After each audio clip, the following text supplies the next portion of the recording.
Abra no livro poético de Jó, no capítulo 1, por gentileza.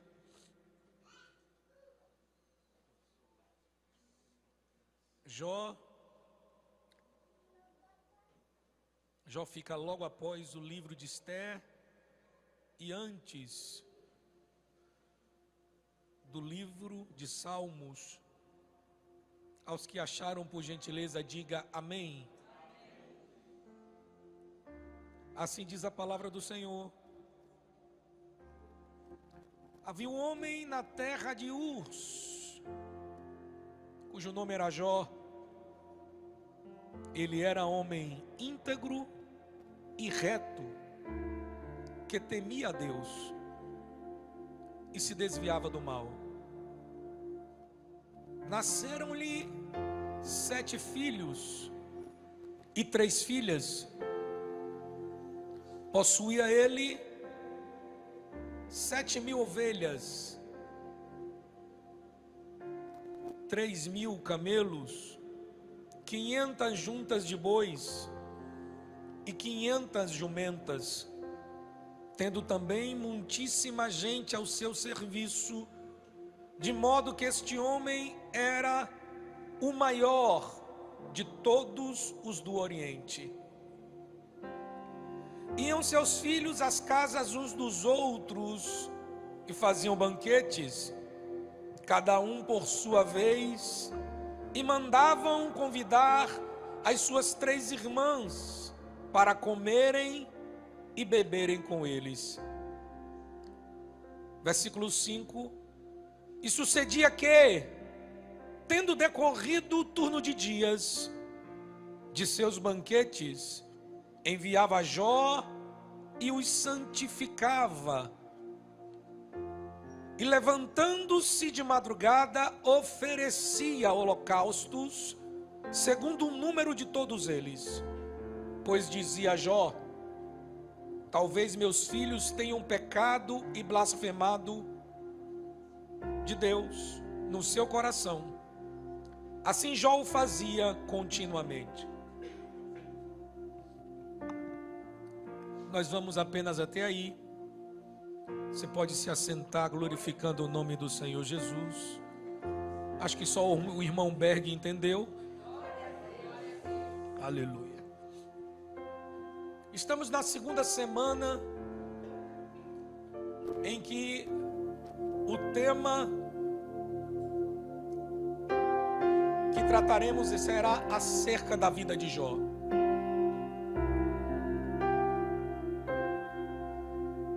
Jó, ele foi um homem incomum. Ele foi um homem especial. Mas existem muitas contradições que permeiam a vida de Jó. Mas antes de mais nada, eu quero cumprimentar o pastor Josafá, que está ali conosco, sua legítima esposa. Deus abençoe. Se for pedir muito, vem aqui para frente ficar conosco. Tem lugar para vocês aqui. Seria honroso para nós ter o senhor. Sempre é uma honra tê-lo comigo, meu nobre colega e amigo. Deus abençoe. Está aqui também Diácono Moacir conosco. Deus abençoe, meu grande amigo.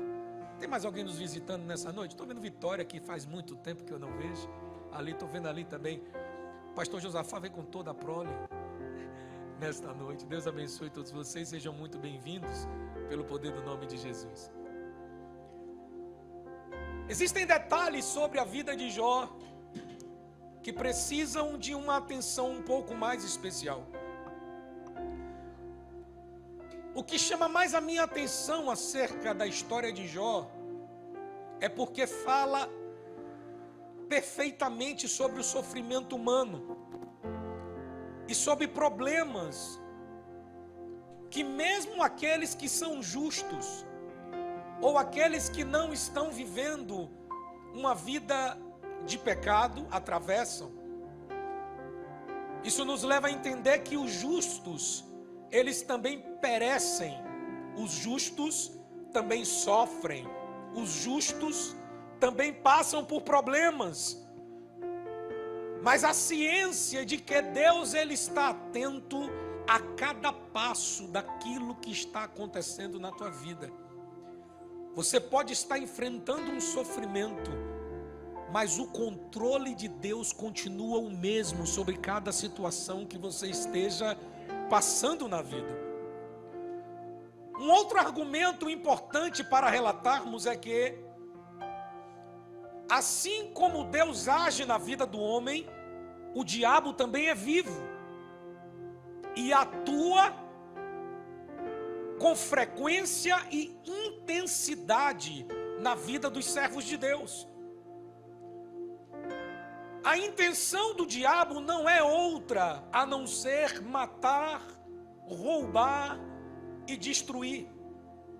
Incansavelmente ele vai tentar minar as tuas forças. E para isso ele vai utilizar de argumentos os quais você não consiga a olhos humanos vencer. O diabo, ele nos empurra através das suas investidas para uma dependência total e completa de Deus. À medida que você enfrenta os sofrimentos, é para que você se aproxime de Deus ou que você se destrua nas mãos do diabo. E são as nossas escolhas, são as nossas ações e as nossas decisões que nos direcionam para aquilo que porventura venha a ser o nosso futuro. Só que algo também é interessante no mesmo contexto de Jó, que Deus, ele coloca um limite de atuação do diabo na vida de Jó. Você pode tocar nas finanças, você pode tocar naquilo que tua mão puder alcançar, ao menos não pode tirar a vida. Ei, tem gente recebendo livramento de Deus, tem gente recebendo socorro dos céus, porque Deus não vai permitir que o diabo destrua a sua vida. Mas isto é para aqueles que andam segundo a justiça e a verdade. Antes de eu começar a mencionar acerca da vida de Jó, eu quero te situar no tempo, te situar aonde fica a história de Jó. Porque muitas vezes nós pensamos por ele estar logo após o livro de Esther e antes do livro de Salmos, que ele talvez tenha convivido em vida ou em período similar ao período de Esther, ou ao período de Davi sobre a terra. E na verdade nem Jó viveu no mesmo tempo de Davi, como Davi também não viveu no tempo de Esther. Não tem nada a ver uma coisa com a outra. É porque a Bíblia, ela é organizada em agrupamentos de livros. Ela é formada por uma comitiva de livros. O primeiro é o Pentateuco, que corresponde à lei mosaica. Eles foram escritos por Moisés e correspondem aos 5 primeiros livros da Bíblia: Gênesis, Êxodo, Levítico, Números e Deuteronômio.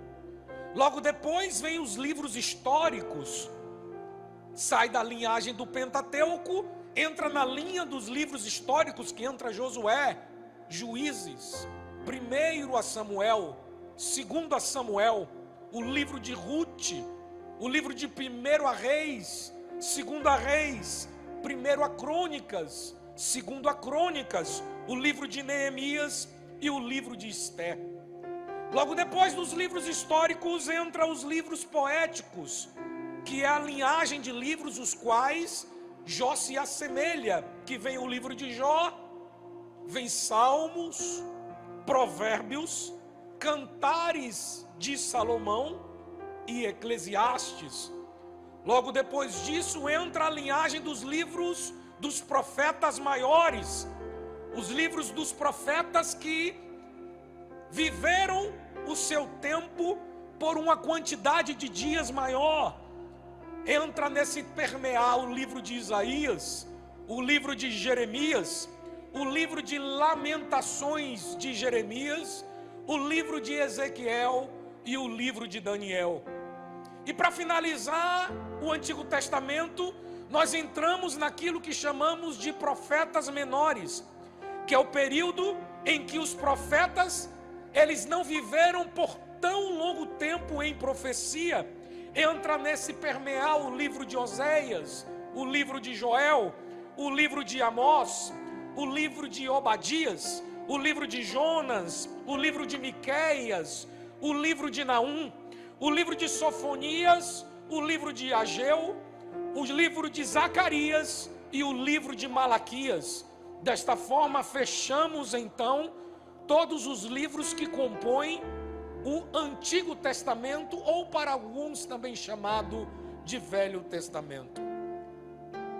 O livro de Jó, se nós formos colocar em uma ordem cronológica de fatos, historiadores afirmam que porventura ele tenha ocorrido logo no final do período de Bereshit, o final do período do livro de Gênesis, que é o princípio de todas as coisas. É onde estaria localizado de melhor momento o livro de Jó. Por quê? Porque nós vamos ver logo no princípio, no versículo 5, Jó cumprindo uma ordenança sacerdotal. Ordenança essa que a lei mosaica proíbe. Qual é? A de oferecer sacrifícios, ofertas de sacrifícios a Deus.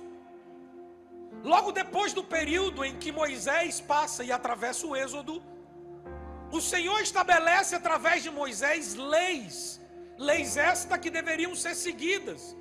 E dentre dessa lei, apenas aqueles que eram levitas sacerdotes poderiam oferecer ofertas de sacrifício ao Senhor. E a Bíblia chama Jó de um homem íntegro, de um homem reto, temente a Deus, um homem que se desviava do mal. Quem diz isso acerca de Jó é o próprio Deus. Então Jó, ele tem autoridade de Deus suficiente para defendê-lo quanto à sua santidade. Ele vivia em um tempo de perfeita santidade. No versículo 5, a Bíblia vai dizer que Jó oferecia sacrifícios a Deus em favor dos seus filhos. A primeira coisa que está descrita lá em Deuteronômio, capítulo de número 12, do versículo 1 ao versículo de número 14, é que aqueles que assim fizessem seriam tidos como abominação diante do Senhor. Saul é um grande exemplo disso. Saul foi o primeiro rei escolhido por Israel, e Saul teve o seu trono usurpado, tomado, porque ele quebrou exatamente esta lei. Ele ofereceu sacrifícios a Deus, sendo que ele não era levita sacerdote, a ponto da Bíblia dizer: o Senhor Deus teria aprovado o teu reino, mas agora que precipitaste os teus dias, tirarei o teu reino e o darei para alguém que seja melhor do que tu. Então, uma das coisas que nos faz entender que Jó ele estaria antes da lei de Moisés, que Jó estaria situado antes da lei mosaica, porque ele não quebraria esta regra, ele não quebraria este princípio, ele não ofereceria sacrifícios a Deus pelo momento que ele não tinha autorização de Deus para assim fazê-lo. O que nos leva a entender que ele estaria situado mais ou menos nesse tempo. Tanto em Jó capítulo 1, versículo 5, ele oferece oferta de sacrifício, quando lá em Jó no número 42, versículo de número 8, o próprio Deus, ele direciona a Jó para que ele fizesse ofertas de sacrifício em favor dos seus amigos, para que assim o Senhor perdoasse-os e os permanecesse vivos. Se você está me entendendo, diga por gentileza amém. Essa mensagem é um pouco detalhada e eu preciso que você preste muita atenção para que você não perca o fio da meada. Existiam outros homens que fizeram ofertas de sacrifício, mas todos eles antes da lei mosaica. Noé, lá em Gênesis no capítulo de número 8, no versículo de número 20, logo depois que a arca ela desce após o dilúvio, ele oferece ofertas de sacrifício a Deus. Abraão, lá no livro de Gênesis, no capítulo de número 12, no versículo de número 7 e 8, ele oferece um altar de sacrifício ao Senhor, para que a sua terra, no momento que ele vai em direção à terra de Canaã. Isaac, lá em Gênesis, no capítulo de número 26, no versículo de número 25, ele vai oferecer uma oferta de sacrifício ao Senhor, no momento que ele chega em Betseba. Jacó, no livro de Gênesis, no capítulo de número 35, no versículo 1, também oferece oferta de sacrifício a Deus. Mas uma coisa interessante você entender sobre a oferta: todos esses homens fizeram uma oferta para selar uma promessa. Todas as vezes que Deus prometia algo, eles selavam esta promessa com uma oferta de sacrifício. Toda promessa requer um sacrifício. Toda promessa antecede um sacrifício que virá. Se Deus te prometeu algo, se prepare para sacrificar alguma coisa para Ele. Toda promessa dada por Deus requer um sacrifício. E Deus, ao longo dos teus dias, eu estou certo, que tem te pedido sacrifícios. Abra mão desse pecado. Abra mão do adultério, porque eu tenho uma promessa para cumprir na tua vida. O selo da promessa é o sacrifício. Sem sacrifício não há cumprimento de promessa. Promessa, ela é mediante o teu sacrifício. Enquanto você não abre mão do pecado, você não se apresenta como oferta sacrificial a Deus. Enquanto você não abre mão do pecado, o teu louvor não é recebido. Por quê? Porque a Bíblia vai dizer lá em João, no capítulo de número 5, no João 4, 23, vai dizer: eu estou sobre a terra a procurar os verdadeiros. O Senhor procura aqueles que andam na verdade. Enquanto a tua vida for uma mentira, o Senhor não tem prazer em comunhão com você. Enquanto a tua vida não passa de iniquidade, o teu pecado é tão calcificado que impede que a graça de Deus venha sobre a tua vida. Enquanto a tua vida não estiver na medida certa de Deus, não haverá promessa se cumprindo para você. Pastor, porque todo mundo alcança menos eu? Porque você está faltando sacrificar alguma coisa. Existe algo da tua vida que está te prendendo no mundo espiritual. E todo sacrifício é selado com o cumprimento da promessa. Abre mão daquilo que te afasta de Deus. Abre mão daquilo que está te afastando da presença. Jó, ele sacrificava ofertas. Se porventura os meus filhos estiverem em pecado, ele nem via o pecado dos filhos.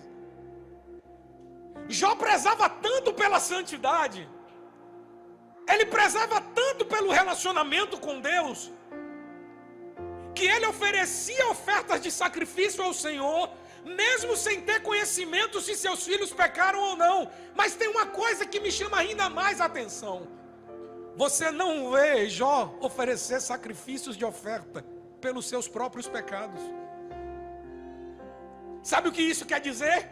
O que essa palavra quer dizer? Que ele era um homem reto. Sabe o que quer dizer um homem reto? Um homem que foi medido e foi achado exato, perfeito.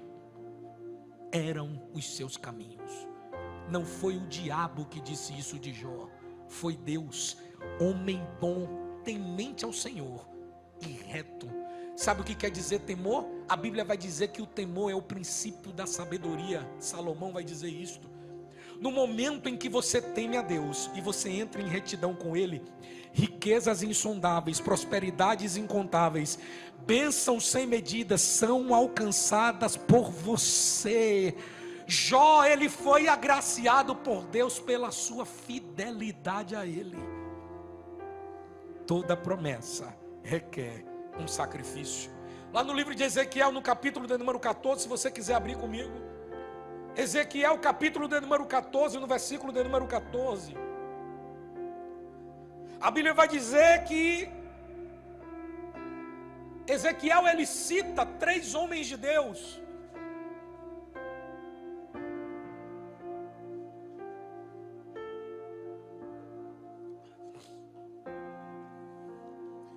Assim vai dizer Ezequiel capítulo 14, versículo 14: mesmo que esses 3 homens, Noé, Daniel e Jó, estivessem nela por sua retidão, eles só poderiam livrar a si mesmos.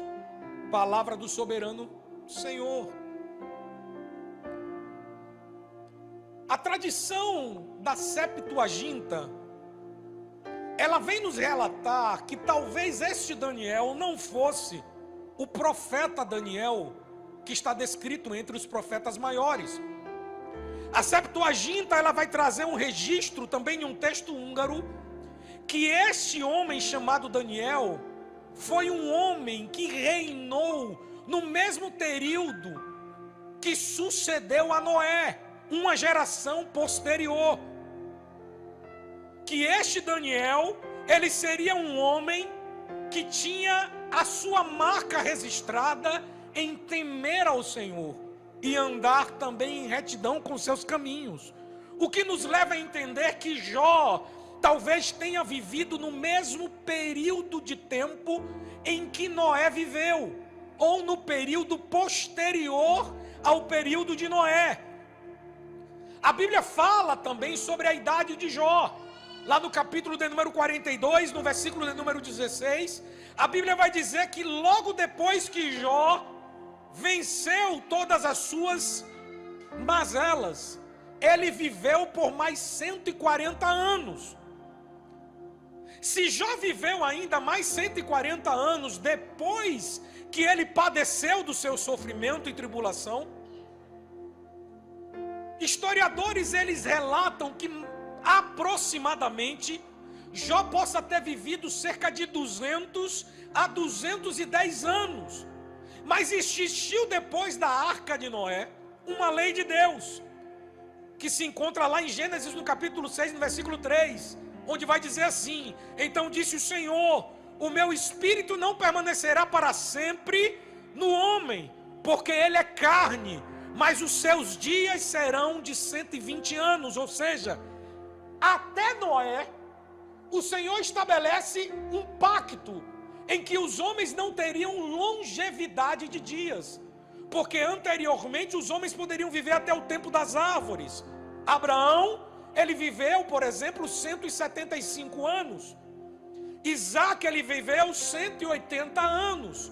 Jó, ele viveu de 200 a 210 anos, o que aproxima Jó desse período, como se ele estivesse vivendo em um tempo similar ao tempo também regido como o tempo de Noé. Depois do dilúvio, não existem muitos personagens da Bíblia que são tidos como homens que viveram por longos dias, homens que viveram por um período de tempo muito grande. Então, quem era Jó?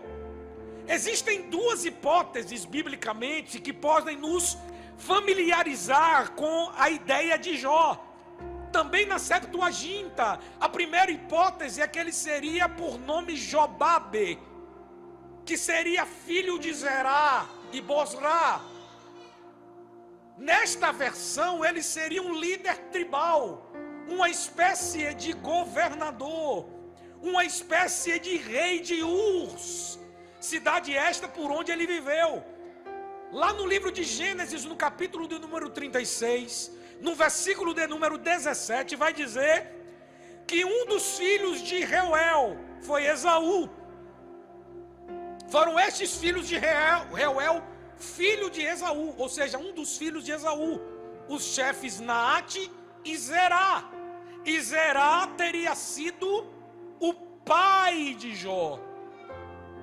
Zerá tendo sido pai de Jó, isso significa que Esaú teria sido seu bisavô, ou seja, ele seria tetraneto de Isaque, vindo da linhagem patriarcal, o que traz Jó a uma bênção específica de Deus, por ele ter sido oriundo da linhagem de Abraão.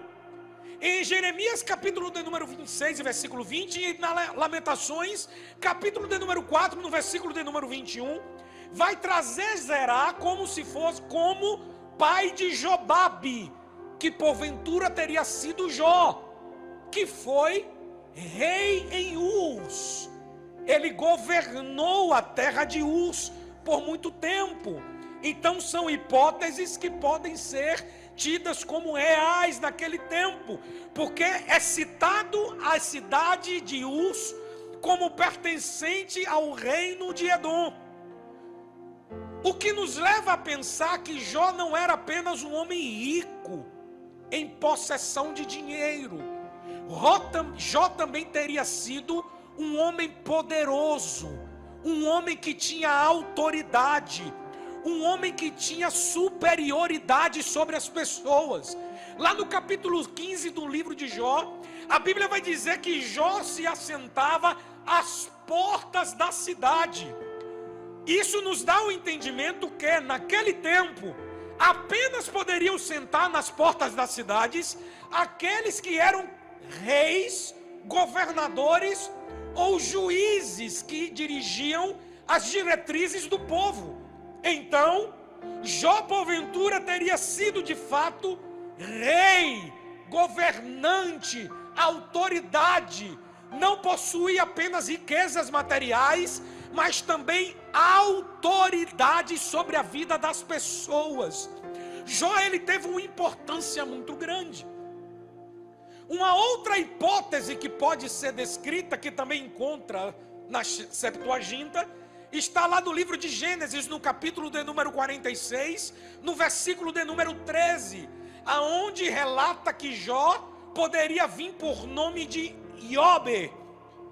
Os cronologistas da Bíblia, eles fizeram um acompanhamento, aonde Jó teria sido filho de Isacar. Isacar, ele teria nascido no ano de 2298 antes de Cristo. Isacar, porventura, nesse período em que ele foi enviado para a terra do Egito, Jó, ele poderia ter aproximadamente 14 anos. Segundo o livro de Números, no capítulo de número 26, no versículo de número 33, Jobe ou Josube teria sido filho de Isacar, que foi um dos filhos de José. Ele viveu em um período patriarcal, ele viveu debaixo de uma linhagem patriarcal. Logo no início do texto, a Bíblia vai dizer que Jó, ele possuía riquezas insondáveis e bens. Quando a Bíblia cita a vida de Jó, ela começa dizendo que Jó seria um homem que possuía a quantidade de bens muito grande. Só que no momento em que Deus se aproxima de Jó, o diabo se aproxima de Deus, ele levanta uma denúncia contra Jó.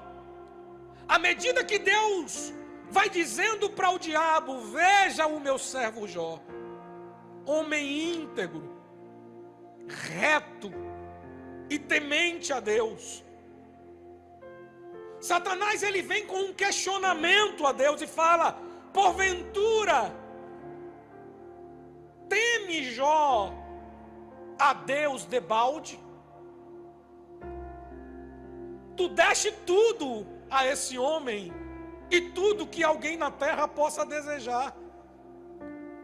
Toma o que ele tem e você verá que ele blasfemará na tua face. O diabo nesse texto, ele quer dizer que Deus comprava a fidelidade de Jó. O diabo afronta a Deus dizendo: você dá tudo o que ele quer, como é que ele não vai temer a você? Toma o que ele tem, que ele blasfema na tua face. O diabo dizia que Jó servia a Deus apenas por interesse. Ei, o que é que o diabo está dizendo de você para Deus agora? A Bíblia vai dizer que dia e noite o diabo nos apresenta a Deus. Será que é Deus que fala a seu respeito ou o diabo que te acusa daquilo que você é? Quantos livramentos o Senhor já teve que abrir portas para você? Quantas oportunidades Deus já teve que abrir portas para você? A Bíblia vai dizer lá em Jó, no capítulo 1, versículo 3 e 4, que Jó sai da presença de Deus. E ele começa então a partir daí a investir na vida de Jó. Ele poderia tocar em tudo que ele tinha. E a primeira área que Jó é afetado é na sua área das riquezas, em seus bens. Mas observe, no momento em que ele começa a falar sobre as riquezas de Jó, a Bíblia começa a falar dos filhos de Jó ao mesmo tempo. Porque filhos, eles são tesouros que dinheiro nenhum pode comprar. Porque filhos são heranças que não existe valor que possa mensurar. O diabo, ele vai tentar tocar nas maiores riquezas que Jó possuía. Ele vai tentar tocar naquilo que poderia mais ferir. O diabo está à tua volta para tentar te ferir com aquilo que você mais valoriza. Aquilo que você julga ter o maior valor. É nisso que o diabo vai tentar te derrubar. Porque tomando aquilo que você ama, você corre o risco de perder de tudo da presença. Enquanto a presença de Deus não for aquilo que você mais valoriza, o diabo vai tomar aquilo que você mais ama, para que você perca tudo aquilo que Deus porventura possa oferecer a você. No texto do capítulo 1, versículo 3, a Bíblia vai dizer que Jó possuía 7.000 ovelhas, 3.000 camelos, 500 juntas de bois e 500 jumentas, e que possuía muita gente a seu serviço, e que esse homem era o maior do Oriente. 5 coisas ele mexe na estrutura financeira de Jó. A primeira coisa que ele mexe é nas ovelhas. As ovelhas é a fonte geradora de sacerdócio de Jó. É o que dava autoridade. Ela representava a autoridade que Jó possuía. Há quem diga que esse foi o primeiro trabalho que Jó ofereceu no momento que ele chega a Uz, vindo do Egito de volta para a terra da promessa. Ele começa a criação de ovelhas. E nessa criação ele porventura poderia ter oferecido a lã das ovelhas para uma indústria têxtil. Ou que ele talvez tenha sido o dono dessa indústria têxtil, de fabricação de roupas e de tapetes. A tapeçaria daquele lugar até hoje possui valores que são incalculáveis. São peças que têm um valor agregado muito alto. E Jó, ele porventura poderia ter sido o homem que iniciou, ou um dos homens que iniciaram esse tipo de comércio naquele tempo, o que o fez adquirir muitas riquezas e autoridade. Sacerdócio tem a ver com autoridade. O diabo está tentando tocar em toda a autoridade que você possui. O diabo está tocando na tua moral. O diabo pode estar ferindo a sua vida, envergonhando você. escandalizando você, tirando aquilo que você mais valoriza. Se é seu casamento que você mais valoriza, ele vai tentar enfraquecer o teu sacerdócio no teu casamento. Se são as tuas empresas, os teus negócios, ele vai tentar enfraquecer a tua autoridade nos teus negócios. Se são com os teus filhos, ele vai tentar cerrar a tua autoridade sobre os teus filhos. Se estão os seus amigos que você mais valoriza, ele vai tentar romper esta barreira e fazer com que você seja desagrado para aqueles que convivem com você. O diabo está tentando tocar na tua autoridade, na tua moral, na tua decência. O diabo está tentando usurpar do caráter, ele está tentando fragilizar as tuas forças, tirando a tua autoridade. Mas à medida que você diminui na terra, você sobe no conceito de Deus. À medida que você perde referência nos homens, você ganha identidade dos céus. Então não reclama se tua vida financeira está em queda. Não reclama se você está sofrendo pelas tuas decisões por Deus. Porque se você está no caminho da vitória, não olhe para trás, porque atrás de você é o diabo querendo paralisar as tuas forças e a tua autoridade. O diabo, ele tentou neutralizar a vida de Jó no momento em que todas as suas ovelhas foram embora. A sua fonte geradora de maior riqueza, o início do seu trabalho, o início do seu projeto. O diabo vai tentar neutralizar as tuas forças, mexendo na sua autoridade. Logo depois a Bíblia vai dizer que os 3.000 camelos de Jó foram atingidos. Camelo é um animal que quando você sobe nele, eu já tive esse prazer, dá um medo terrível, porque eu tenho medo de altura. Quando você sobe em um camelo, a sua visão é ampliada. Ou seja, o diabo está tentando neutralizar a tua visão.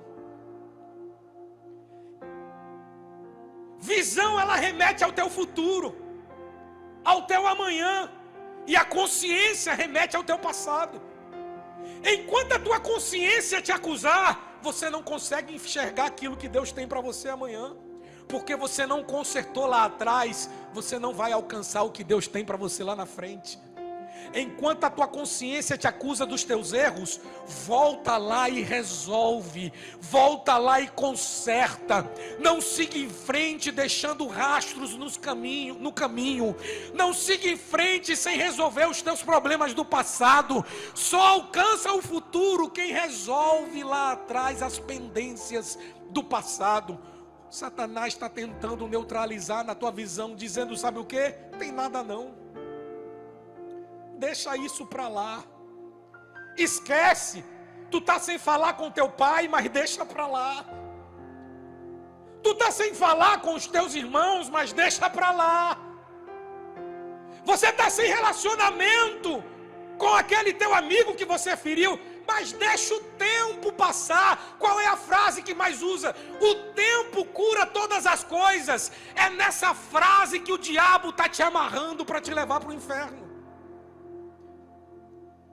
Problemas foram feitos para serem resolvidos, e eles não nascem sozinhos. Tem que ter acontecido algum erro. Alguma coisa tem que ter dado errado para você não estar enxergando o futuro. Alguma coisa pode estar falhando nas tuas ações para que você não enxergue lá na frente.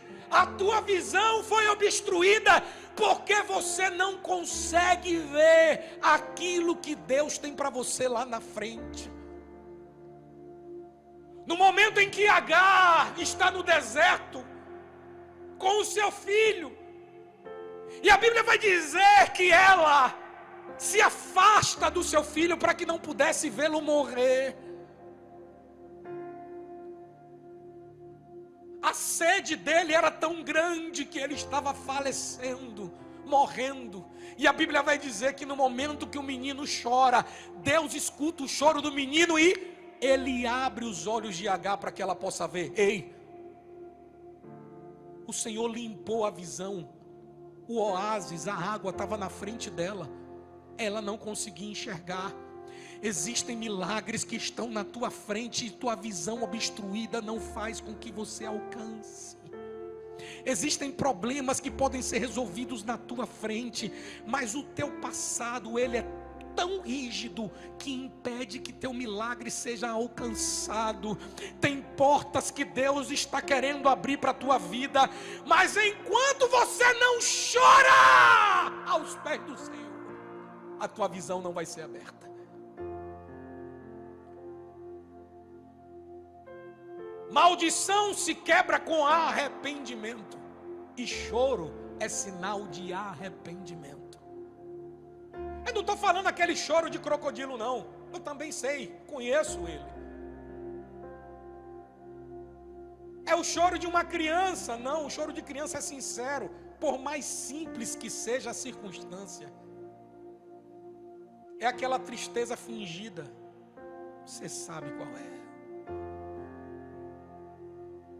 Você conhece. Nós, seres humanos, somos sorrateiros nas nossas decisões. Nós temos vergonha de expor as nossas fragilidades. Nós não colocamos diante dos homens aquilo que pode paralisar a admiração deles por nós. Nós valorizamos mais a aparência do que a alma. A tua aparência te leva para o inferno e a tua alma te leva para a eternidade da glória. Enquanto a tua aparência for mais importante do que a verdade de Deus para você, não tem jeito. Tua visão não vai ser aberta.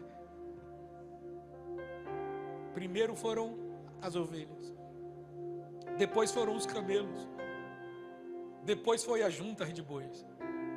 As juntas de bois significa força, vitalidade. Juntas de bois são 10 bois ladeados para arar uma terra. Uma junta de boi, ela simboliza força, prosperidade. Jó possuía 500 juntas de bois, e ele perdeu tudo de uma hora para outra, de uma só vez. A força de Jó estava se perdendo. Ele já estava perdendo a sua autoridade, ele já estava perdendo a sua visão. Agora as suas forças estavam se esvairindo. No momento em que o homem vem avisar que seus filhos morreram, a Bíblia vai dizer que Jó desfaleceu. A Bíblia vai dizer que Jó literalmente caiu, que Jó literalmente desmaiou, que Jó não teve forças para ficar de pé. Escuta essa aqui.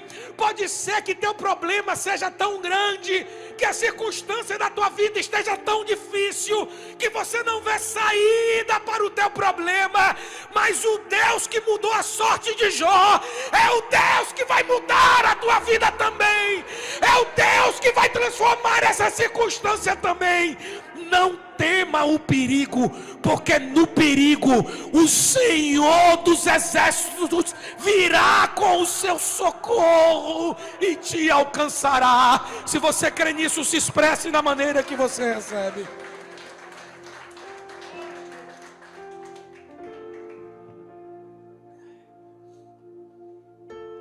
A força de Jó estava se perdendo. A Bíblia vai dizer também que ele perde 500 jumentas. Para muita gente, jumentas, jegue, aqui no Nordeste, não tem valor algum. Mas essas jumentas descritas aqui nesse texto é literalmente mulas brancas. Você sabe o que quer dizer mula branca? O que significa mulas brancas? Naquele tempo, era o animal mais resistente daqueles dias. Significava a resistência de Jó estava se perdendo. Ou seja, ele não tinha mais reserva. A força dele já tinha se perdido. A visão dele já estava turva. O sacerdócio e a autoridade dele já tinha se rompido. Ele não tinha mais força, ele não tinha mais visão, ele não tinha mais autoridade. Agora ele estava perdendo a sua resistência.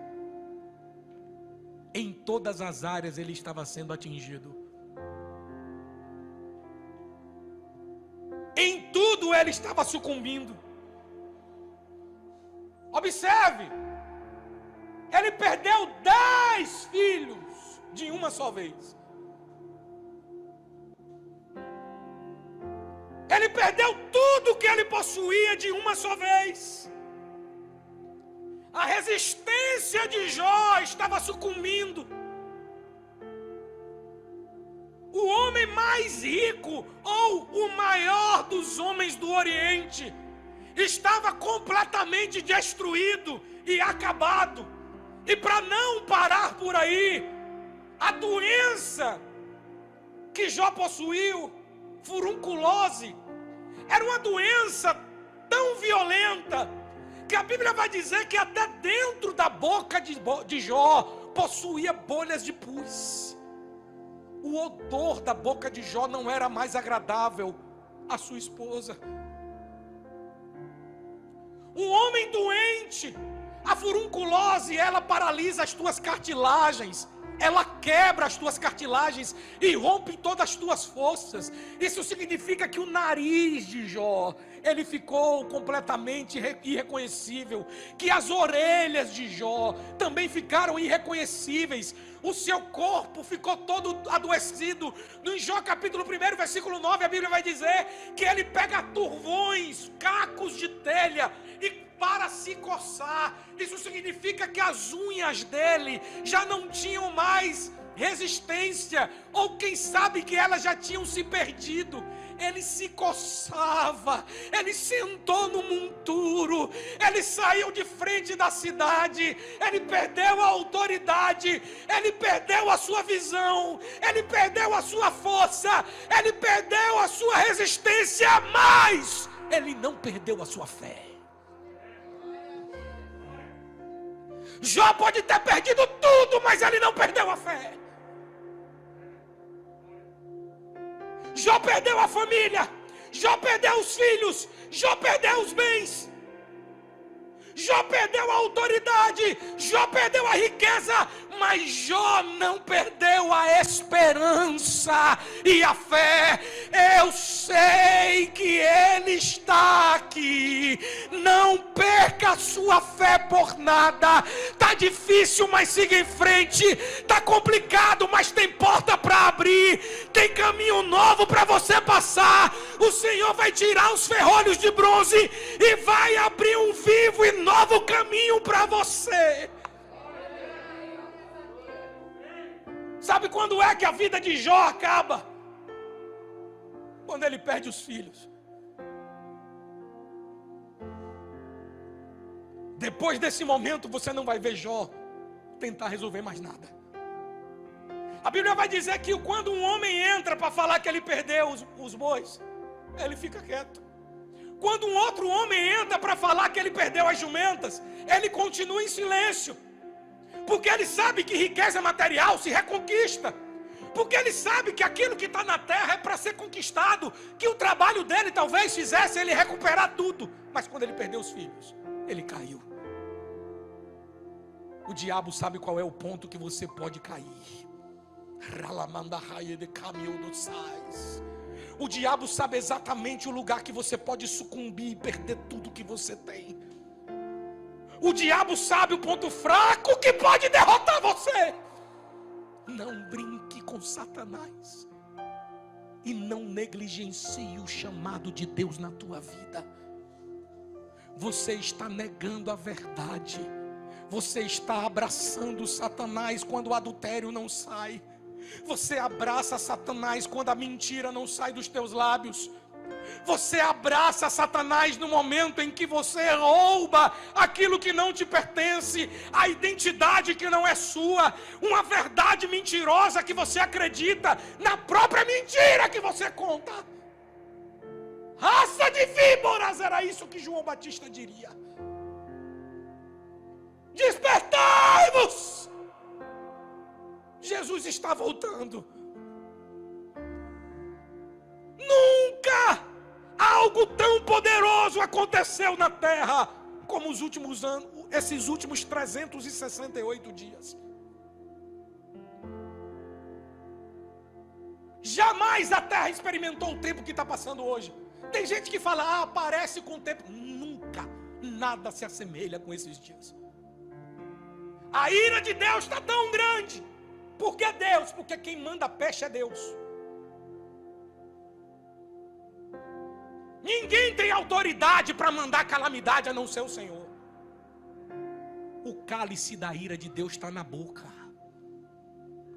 Deus está no limite com você. Pode ser que o teu limite se encerra hoje. Pode ser que hoje seja o último ponto, a última chance, a última oportunidade. E você não pode sair desse lugar do mesmo jeito que você entrou. Eu vim sem vontade, pastor. Vá para o céu sem vontade. É melhor do que ficar na terra do jeito que você está. Porque você pode estar perto de morrer. Pode ser que você esteja no limite do limiar, exatamente no ponto de divisão entre a tua vida e a morte. Pode ser que você esteja no ponto decisivo hoje aqui, porque ninguém sabe o dia de amanhã. Tantas pessoas eu perdi agora, tantos amigos se foram pela doença, sem ser pela doença, muita gente morreu. A população da terra diminuiu. Hoje tivemos um sinal de misericórdia. A vacina começou em Feira de Santana e em vários lugares do Brasil. Mas você acha que isso é o fim? Isso não é nem o começo do que está por vir. Teólogos do mundo inteiro estão estudando e acredito de fato que estejamos vivendo o princípio das dores.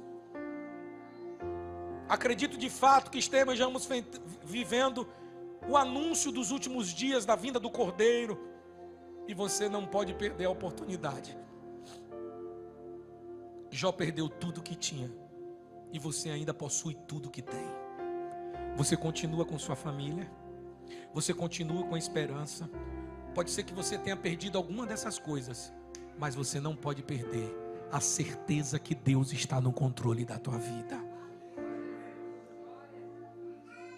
Jó perdeu muito, mas ele não se esqueceu de Deus. Murmurou muitas vezes. Tem gente que fala que não, mas murmurou muito. Quem não assim o faria? Mas a Bíblia chama ele de homem reto,